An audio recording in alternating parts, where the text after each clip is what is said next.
Presidente, pues esta decisión que va a tomar hoy en la Suprema Corte de Justicia de la Nación, los 11 ministros, es muy importante.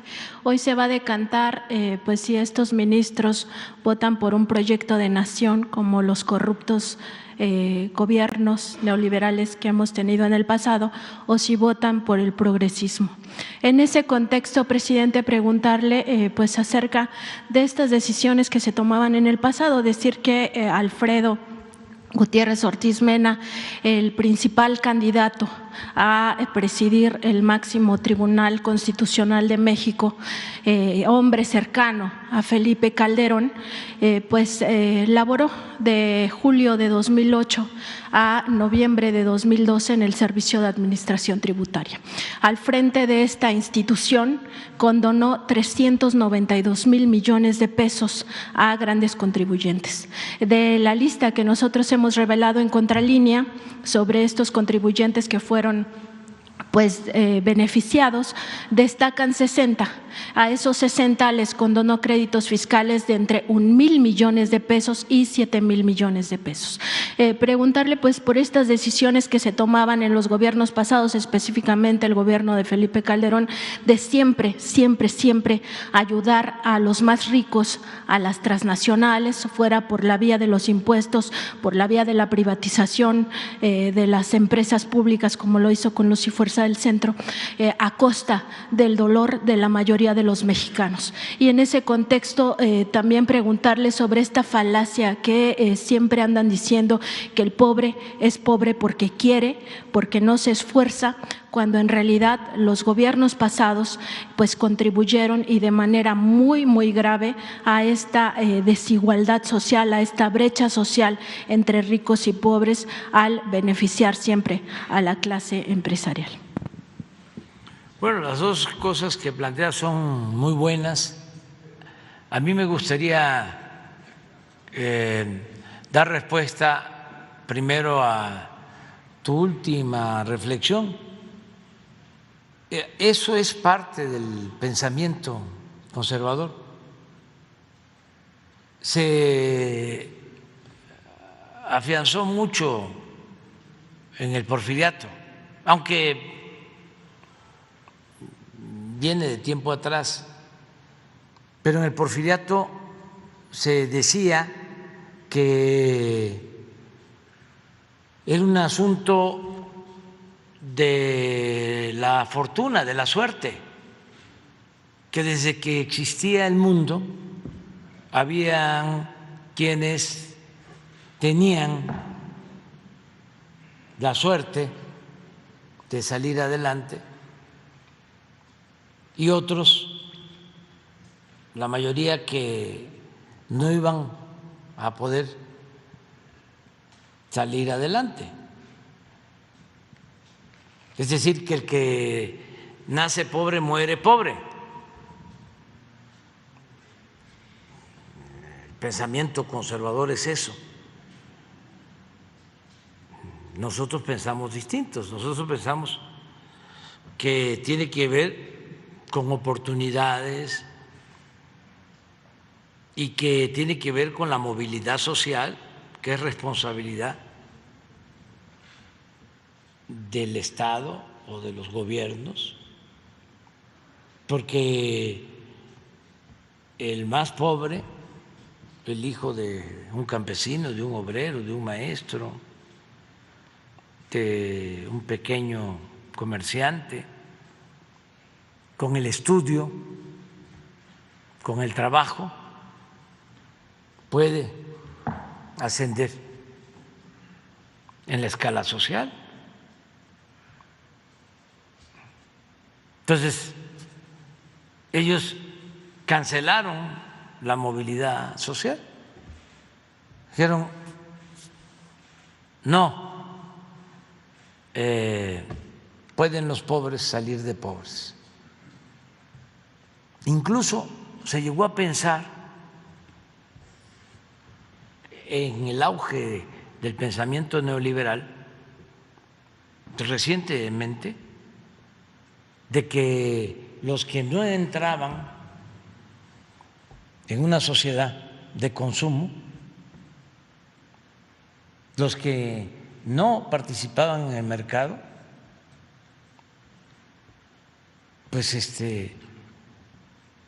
tenían que desaparecer y que no había problema. Lo más inhumano que se pensara.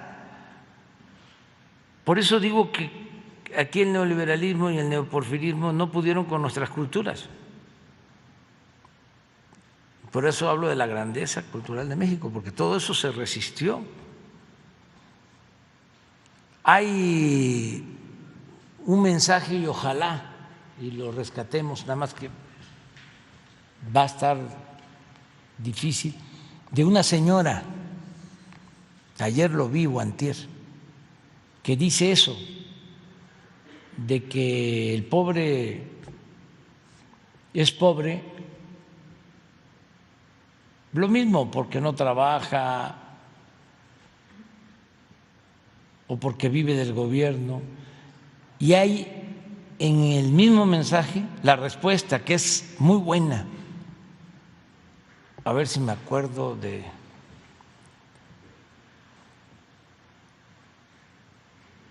A lo mejor te mandan un mensaje, el que contestó. Es tu pregunta, porque la gente está muy presente. Es uno que a veces es también religioso. Bueno, son muchos los religiosos. Pero es ese pensamiento. ¿Sabes dónde trato yo ese asunto? En el último libro. ¿Sí? ¿Te acuerdas de cuando hablo de la suerte o quienes tienen la fortuna?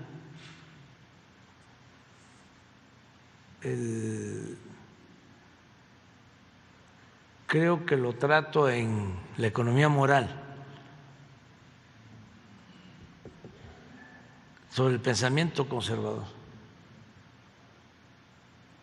Pero bueno, la respuesta yo creo que más clara, contundente, es el ejemplo de nuestros paisanos migrantes.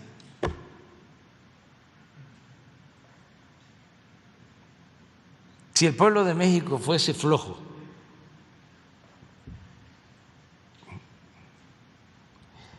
indolente, pues no saldría adelante en ninguna parte. ¿Y cómo es de que se van los mexicanos por necesidad a buscarse la vida a Estados Unidos y allá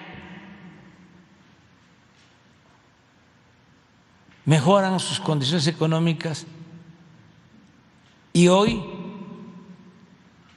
nos envían casi 60,000 millones de dólares?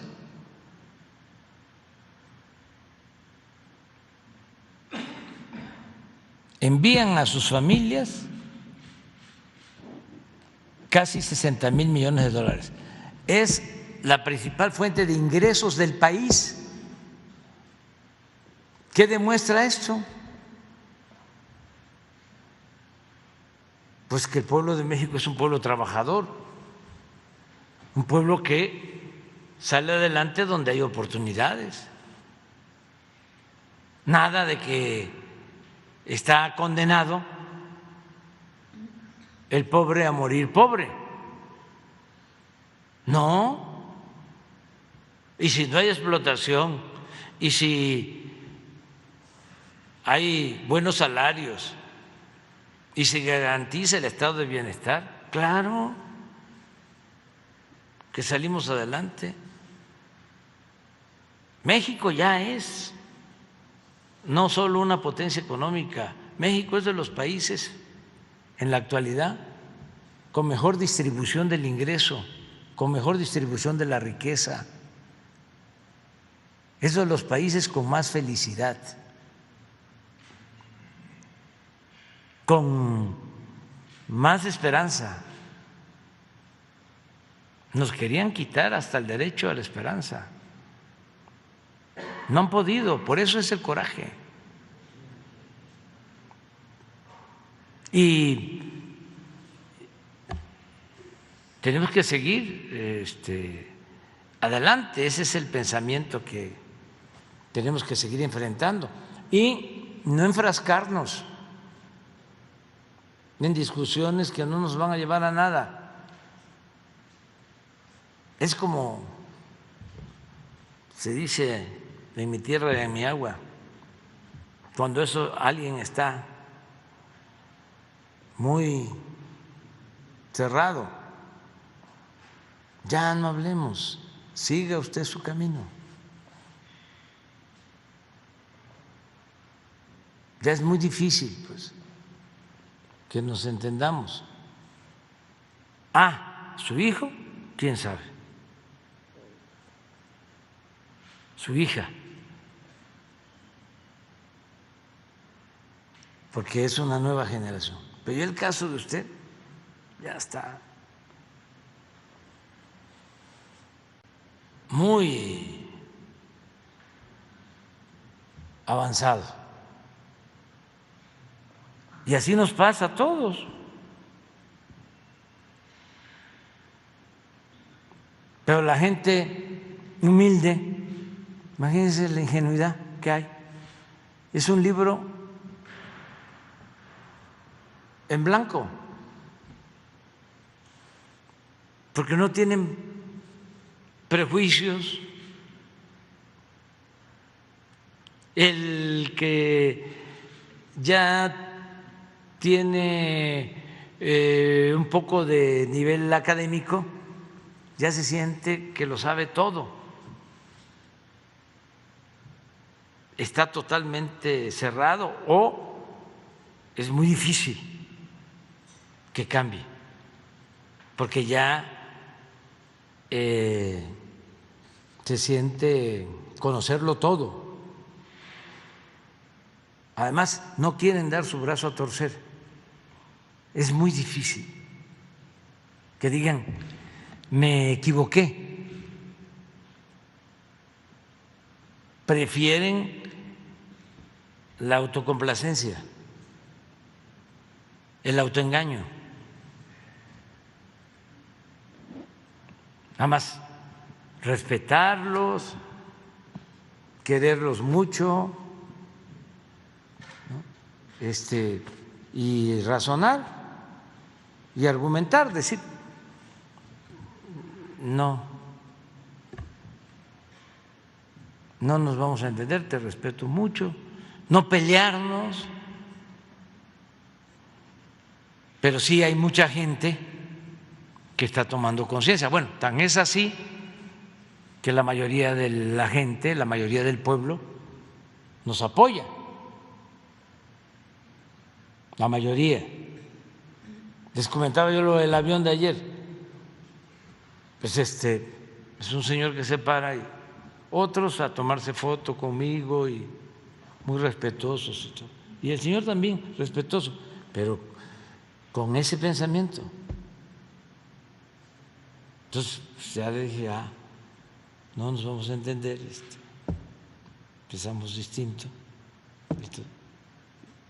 Y pues los que viajan en avión o los que viajamos en avión, pues no somos los pobres, es una clase media. Y ahí, aplauso. No quiere decir toda la clase media, no, son sectores. Entonces, es cuestión de seguir adelante, adelante, orientando, informando y también no descartar que haya gente que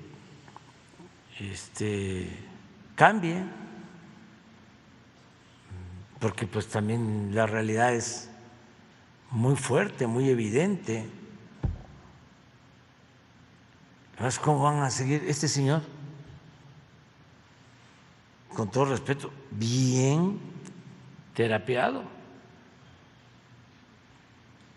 Esto de que usted ganó 3 veces o participó 3 veces, gracias al INE,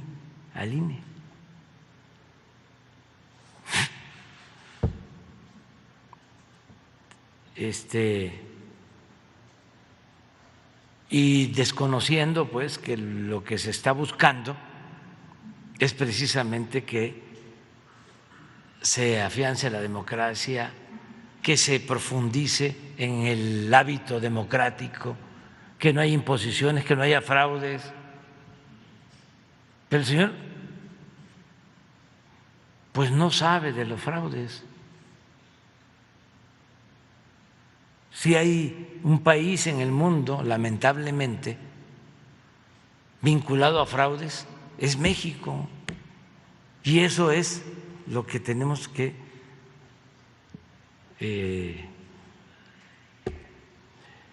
liquidar, acabar. Y por eso es una de las cosas pendientes que van a quedar. Una verdadera reforma democrática, porque la corrupción se gestó en México al amparo de la falta de democracia. Entonces sí es indispensable que haya democracia y que haya revocación del mandato y que no sean las élites las que decidan, que sea el pueblo, el soberano, y que valga lo mismo el voto de un acaudalado que el voto de una gente humilde. Eso es lo que hay que reforzar. Y lo otro que dices, pues también tienes razón, porque no sé si sea el más rico, eso ustedes lo van a investigar, no estoy sosteniendo eso, pero ese ministro fue antes de ser funcionario público encargado de un despacho fiscal que defendía a empresas extranjeras. Luego entra con Fox como director jurídico del SAT. ¿Qué hizo Fox?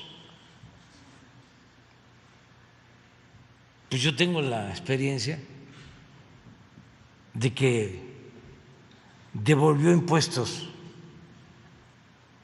Ya hablamos aquí de un juicio, no sé si de Jumex o del Valle,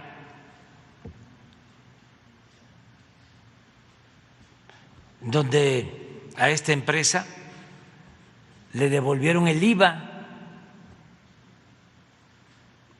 Esta empresa asesorada por Diego Fernández de Ceballos. Y todo lo que le devolvieron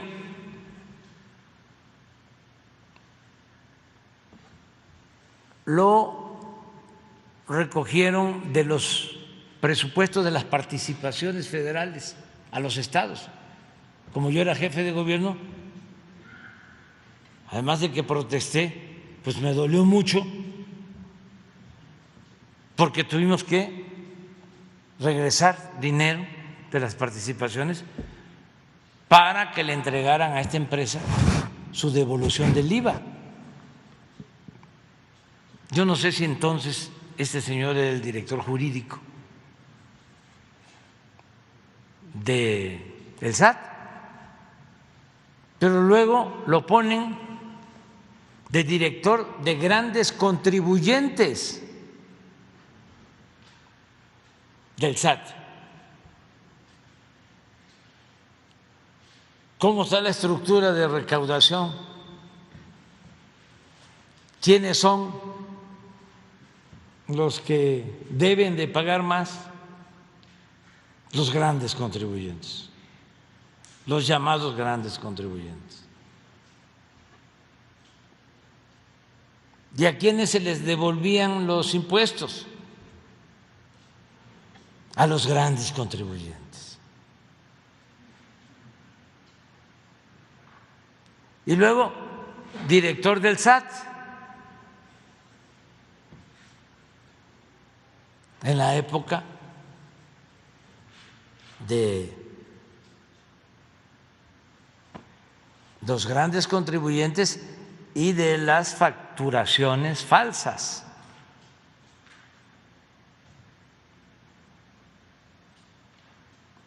Porque hace falta el estudio. Es que yo no sé qué hacen las universidades, la academia, los centros de investigación, los medios. Pero imagínense una investigación de cuándo surgieron los procesos de facturación falsos. Yo empecé a escuchar de eso hace 10 años, 12, las llamadas factureras. Empezaron con Calderón y tuvieron su auge en el sexenio pasado. ¿Quién las impulsó?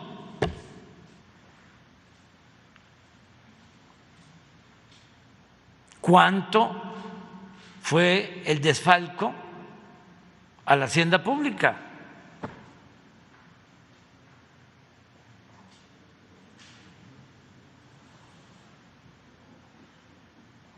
Entonces sí está interesante lo de hoy para ver qué va a pasar. Pero ya les dije, si hasta los que nosotros propusimos se hicieron a un lado, no le entraron a la transformación, porque es muy cómodo estar del lado de los conservadores. Aplauden los del gremio de abogados.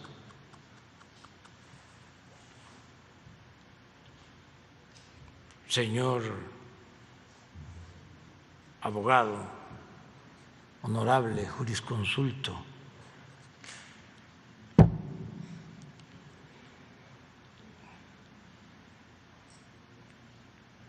gente distinguida,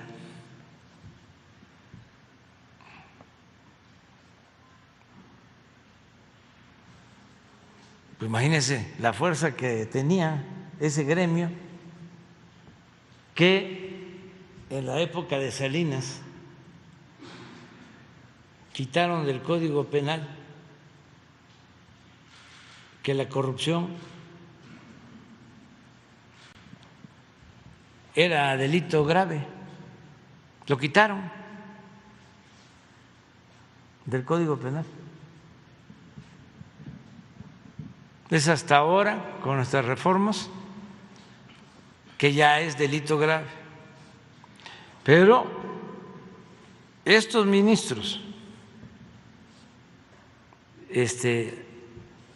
regresaron, nos echaron para atrás el que la defraudación fiscal fuese delito grave con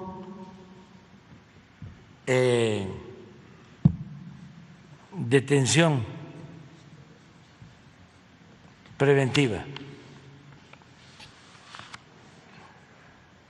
Me echaron para atrás. Pues está interesante, o sea, no es para aburrirse.